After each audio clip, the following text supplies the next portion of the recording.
मजेदार कहानी अकल की दुकान। आप सभी को मेरा प्यार भरा नमस्कार पैलाग। आज मैं आपके लिए बहुत ही मजेदार कहानी लेकर आई हूँ। चैनल को सब्सक्राइब करें और अधिक से अधिक शेयर करें। अब शुरू करते हैं कहानी। कहानी का शीर्षक है अकल की दुकान।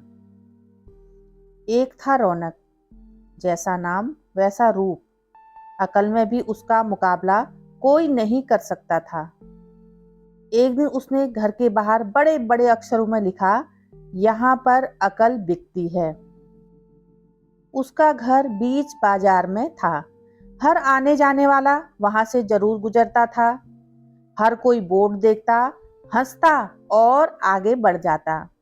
रौनक को विश्वास था कि एक दिन उसकी दुकान जरूर चलेगी। एक दिन एक अमीर महाजन का बेटा वहां से गुजरा। दुकान को देखकर उससे रहा नहीं गया। उसने अंदर जाकर रौनक से पूछा, यहाँ कैसी अकल बिकती है और उसकी कीमत क्या है? रौनक ने कहा, यह इस बात पर निर्भर करता है कि तुम इस पर कितना पैसा खर्च कर सकते हो। गप्पू ने जेब से 1 रुपया निकालकर पूछा, इस रुपए के बदले कौन सी अकल मिलेगी और कितनी? भाई, 1 रुपए की अकल से तुम 1 लाख रुपया बचा सकते हो। गप्पू ने 1 रुपया दे दिया। बदले में रौनक ने एक कागज पर लिख कर दिया, जहां दो आदमी लड़ झगड़ रहे हों वहां खड़े रहना बेवकूफी है। गप्पू घर पहुंचा और उसने अपने पिता को कागज दिखाया। कंजूस पिता ने कागज पढ़ा तो वह गुस्से से आग बबूला हो गया। गप्पू को कोसते हुए वह पहुंचा अकल की दुकान। कागज की पर्ची रौनक के सामने फेंकते हुए चिल्लाया, वह रुपया लौटा दो जो मेरे बेटे ने तुम्हें दिया था। रौनक ने कहा, ठीक है, लौटा देता हूं, लेकिन शर्त यह है कि तुम्हारा बेटा मेरी सलाह पर कभी भी अमल नहीं करेगा। कंजूस महाजन के वादा करने पर रौनक ने रुपया वापस कर दिया। उस नगर के राजा की 2 रानियां थी।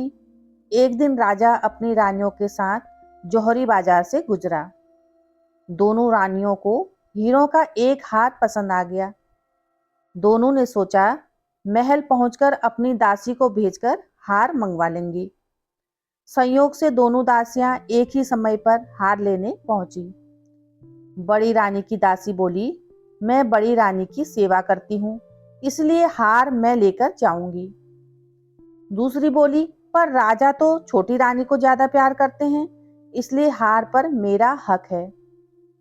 गप्पू उसी दुकान के पास खड़ा था। उसने दासियों को लड़ते हुए देखा। दोनों दासियों ने कहा वे अपनी रानियों से शिकायत करेंगी। जब बिना फैसले के वे दोनों जा रही थी, तब उन्होंने गप्पू को देखा।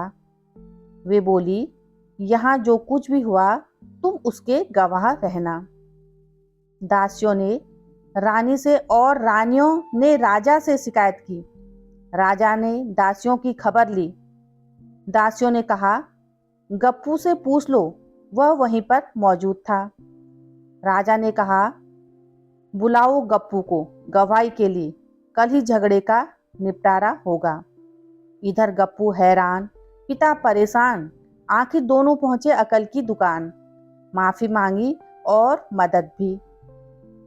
रौनक ने कहा, मदद तो मैं कर दूंगा, पर जो मैं अकल दूंगा उसकी कीमत है 5,000 रुपये। मरता क्या न करता, कंजूस पिता ने कुड़ते हुए दिए 5,000। रौनक ने अकल दी कि गवाही के समय गप्पू पागलपन का नाटक करे और दासियों के विरुद्ध कुछ ना कहे। अगले दिन गप्पू पहुंचा दरबार में, करने लगा पागलों जैसी हरकतें। राजा ने उसे वापस भेज दिया और कहा, पागल की गवाही पर भरोसा नहीं कर सकते। गवाही के अभाव में राजा ने आदेश दिया, दोनों रानी अपनी दासियों को सजा दे, क्योंकि यह पता लगाना बहुत ही मुश्किल है कि झगड़ा किसने शुरू किया। बड़ी रानी तो बड़ी खुश हुई, छोटी को बहुत गुस्सा आया। गप्पू को पता चला कि छोटी रानी उससे नाराज है, तो वह फिर अपनी सुरक्षा के लिए परेशान हो गया। फिर पहुंचा अकल की दुकान पर। रौनक ने कहा, इस बार अकल की कीमत 10,000 रुपये। पैसे लेकर रौनक बोला, एक ही रास्ता है, तुम वह हार खरीदकर छोटी रानी को उपहार में दे दो। गप्पू सकते में आ गया, बोला, अरे ऐसा कैसे हो सकता है, उसकी कीमत तो 1 लाख रुपए है। रौनक बोला, कहा था ना उस दिन जब तुम पहली बार आए थे कि 1 रुपए की अकल से तुम 1 लाख रुपए बचा सकते हो। इधर गप्पू को हार खरीदकर भेंट करना पड़ा, उधर अकल की दुकान चल निकली। कंजूस महाजन सिर पीट कर रह गया। है ना मजेदार कहानी। अब वीडियो समाप्त कर रही हूँ, अगली वीडियो में आपसे फिर मिलूंगी। तब तक के लिए नमस्कार। पहला चैनल को सब्सक्राइब जरूर करिए और अधिक से अधिक शेयर कीजिए। अपनी लोक कथाओं को, कहानियों को जन जन तक पहुंचाने का प्रयास कीजिए।